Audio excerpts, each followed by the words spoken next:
GS application का सबसे confusing और स्केरी पार्ट कौन सा है? Exactly, SOP and study plan. SOP statement of purpose, PS personal statement, दोनों एक ही होता है, इसमें कंफ्यूज होने की जरूरत नहीं है। मैंने बहुत लोगों को इसमें अटकते हुए देखा है कि अगर हमारे आंसर परफेक्ट नहीं हुए तो हम रिजेक्ट हो जाएंगे। पर सच बोलूं तो अगर आपको ये एक सिंपल फ्रेमवर्क पता है तो आपका एसओपी एंड स्टडी प्लान दोनों रिव्यूअर के लिए मेमोरेबल हो सकता है।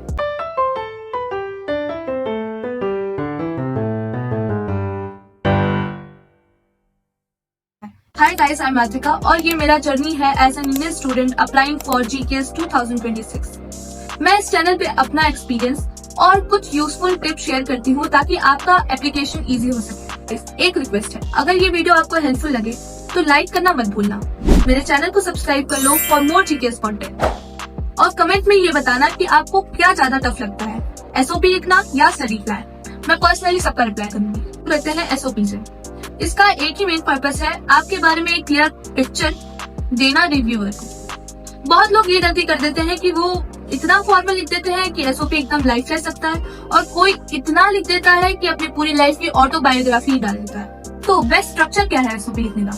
फर्स्ट, इंट्रोडक्शन, 1-2 लाइन अपने एकेडमिक बैकग्राउंड के बारे में प्लस आपका पैशन, और प्लीज इसको शॉर्ट और क्रिप्स रखना ताकि रिव्यूअर पढ़ते पढ़ते बोर ना हो जाए। रिव्यूअर के पास टन्स ऑफ एप्लीकेशन होते हैं, hundreds thousands of SOP and study plan उनको रिव्यू करना होता है। तो वो ऐसा स्टडी प्लान या एसओपी ढूंढ रहे होते हैं जो पढ़ने में उनको हुक कर ले।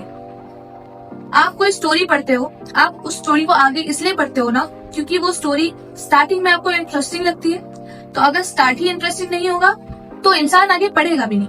वैसे ही रिव्यूअर, आपका अगर स्टार्टिंग इंट्रोडक्शन ही इंटरेस्टिंग नहीं हुआ तो आगे वो पढ़ेंगे ही नहीं, बोर हो जाएंगे। इसलिए हमेशा स्टार्टिंग शॉर्ट और इंटरेस्टिंग रखना। वाई कोरिया, 1-2 ही स्ट्रॉन्ग रीजन रखना, like world class education, global exposure and culture exchange and opportunities. ये बहुत ही स्ट्रॉन्ग रीजन है, आप इन सब चीजों को डाल सकते। It is major, show your motivation, क्या मोटिवेशन मिला जो आपको ये मेजर चूज किया आपने।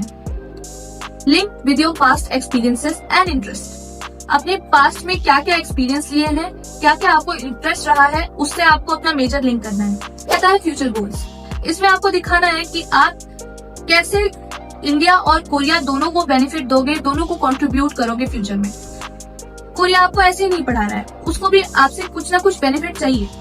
लाइक वो चाहता है कि अगर आप पे इतना पैसा लगा रहा है तो आप उसको रिटर्न में कुछ दो। तो मैं यही प्रेफर करूंगी कि आप एसओपी में अपनी लिखो कि आप कैसे बेनिफिट दोगे कोरिया और इंडिया दोनों को, अपनी कंट्री को भी नहीं छोड़ना है। एग्जाम्पल, सपोज इंजीनियरिंग स्टूडेंट तो मेंशन कर सकते हो technology and advancement, business student हो तो ग्लोबली मार्केट एक्सपोजर, आर्ट तो कल्चरल एक्सचेंज। सिंपल और ऑनेस्ट आंसर लिखो, ये हेल्प करता है रिव्यूअर को आपसे कनेक्ट होने में। स्टडी प्लान पे यहाँ बहुत लोग कंफ्यूज हो जाते हैं कि 4-5 साल का क्या लिखूं मैं। एक सिंपल सी ट्रिक है, रियलिस्टिक रहो। आपको रिव्यूअर्स को दिखाना है कि आपने अपनी एकेडमिक जर्नी सीरियसली प्लान की है। तो बेस्ट स्ट्रक्चर क्या होगा स्टडी प्लान लिखने का? सबसे पहले लैंग्वेज गोल, आप क्लियरली लिखो कि आपको अपना कोरियन लैंग्वेज इंप्रूव करना है 1 ईयर लैंग्वेज कोर्स में, और ये भी मेंशन करना कि आपको टॉपिक 4 या 5 उसी साल या कुछ ही महीनों में लेना है। क्योंकि जहां तक मुझे पता है कि वो लोग अलग से कोई टॉपिक की पढ़ाई नहीं कराते हैं। 1 ईयर वो कहने के लिए होता है, पर आपको 6 to 7 मंथ्स में टॉपिक निकालना होता है। नहीं निकाला तो फिर स्कॉलरशिप कैंसिल हो जाती है। तो आपको सीरियसली ये लिखना है कि आप जाके वहाँ पे कोरियन इंप्रूव करोगे, पढ़ोगे और टॉपिक लेवल 4 या 5 लोगे। फिर लिखो सेमेस्टर वाइज गोल। फर्स्ट ईयर का लिखो कि आप अपनी कोरियन लैंग्वेज सुधारते सुधारते फाउंडेशन सब्जेक्ट पढ़ोगे। सेकेंड ईयर का लिखो कि आप उस मेजर के कोर सब्जेक्ट पढ़ोगे और उसमें मास्टर करोगे। थर्ड ईयर में बताओ कि आप प्रोजेक्ट्स करोगे, इंटर्नशिप करोगे और एक्सपेरिमेंट करोगे अपने ही मेजर में। और फोर्थ ईयर फाइनल ईयर आपको ये लिखना है कि आप थीसिस क्रिएट करोगे, आप फाइनल प्रोजेक्ट्स क्रिएट करोगे एग्जाम के लिए, फाइनल एग्जाम के लिए कैसे पढ़ाई करोगे। बस इतना लिखना है। बस मैंने जो बताया है उसको आप डिटेल में लिख लेना अपने मेजर के हिसाब से। मैं यहाँ जेनेरिक इन्फॉर्मेशन दे रही हूँ, मैं किसी एक मेजर के लिए नहीं बोल रही हूँ, इसलिए मैं ज्यादा नहीं बोल रही हूँ। बाकी आपको डिसाइड करना है आपके मेजर के हिसाब से क्या आपको उस ईयर में करना है, कैसे क्या प्रोजेक्ट्स करने हैं, क्या इंटर्नशिप करेंगे, कौन से सब्जेक्ट कोर सब्जेक्ट आप पढ़ेंगे, वो आप डिटेल में मेंशन कर सकते हो। फिर ये पॉइंट भी ऐड करना कि आप अपने सेल्फ इम्प्रूवमेंट भी करोगे वहां जाकर। जैसे अपनी इंग्लिश स्किल्स बढ़ाओगे, इंटर्नशिप करोगे, एक्सपीरियंस लोगे, नेटवर्किंग बढ़ाओगे।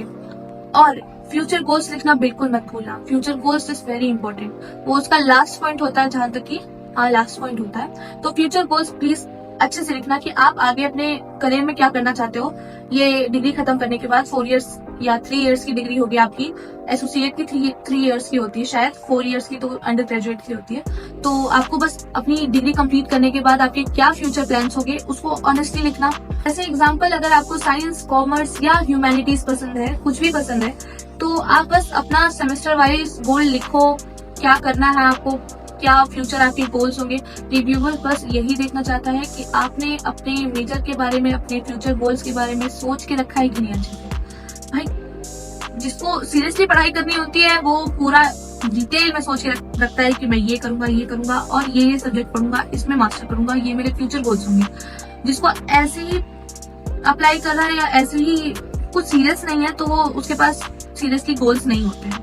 तो बस यही चेक करते हैं। ऑनेस्टली अब मैं अपना बताऊं तो मुझे एसओपी और स्टडी प्लान लिखने में बहुत प्रॉब्लम हुई थी पहले, बिकॉज मुझे लगता था कि रिव्यूअर्स को English, fluent English, flowery words ये सब पसंद आते होंगे। पर धीरे धीरे जब मैंने 1 ड्राफ्ट, 2 ड्राफ्ट, 3 ड्राफ्ट लिख डाले हैं उसके, तब मुझे समझ में आया है कि क्या स्ट्रक्चर, बस स्ट्रक्चर चाहिए होता है, क्लियर गोल्स चाहिए होता है, क्लियरिटी चाहिए होती है उनको बस, और कुछ नहीं। ज्यादा इंग्लिश, हाई लेवल की इंग्लिश लिखने की जरूरत नहीं है, बस क्लियर हो अपने गोल्स को लेकर, तो आपका एसओपी और स्टडी प्लान दोनों परफेक्ट है।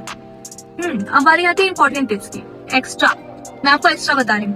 देखा, मैं बताती हूँ, मैं मेहनत कर रही हूँ, मैं एक्स्ट्रा टिप्स आपको बता रही हूँ, पर आप लाइक नहीं कर रहे हो, आप सब्सक्राइब नहीं कर रहे हो, ये मिस ही कर रहे हो आप।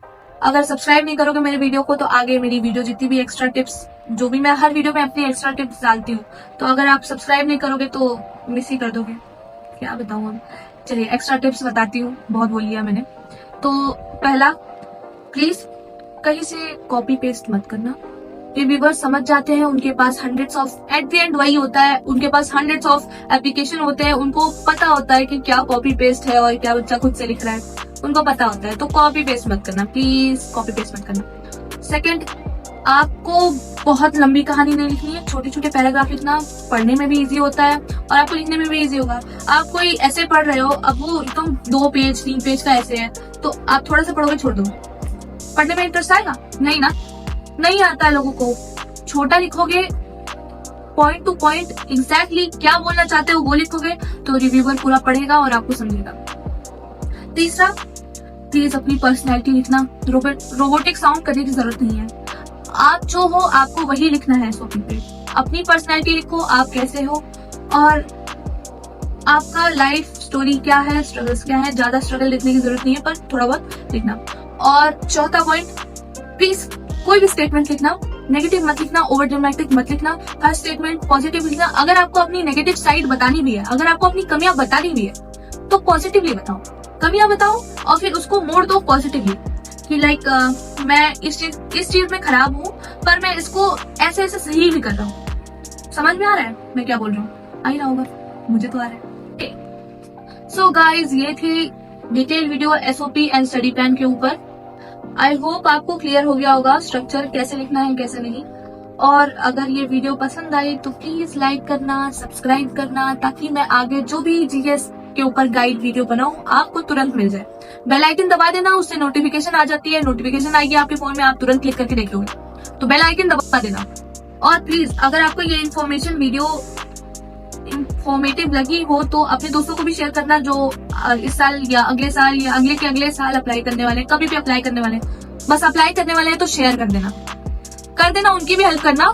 ट्रू फ्रेंड बनना, फेक फ्रेंड मत बनना। मैंने बहुत फेक फ्रेंड झेले हैं, बहुत नाटक करती हूँ मैं, बट शेयर जरूर कर देना अपने फ्रेंड्स के साथ। तो बताओ, अगर आपको एक चीज चूज करनी हो जो आपके लिए टफ है, आपको टफ लगता है, तो आप क्या चूज करोगे? एसओपी चूज करोगे या स्टडी प्लान? कौन सा आपको लिखना टफ लगता है? कमेंट सेक्शन में बताना। सो नेक्स्ट वीडियो में मिलते हैं गाइस, बाय बाय।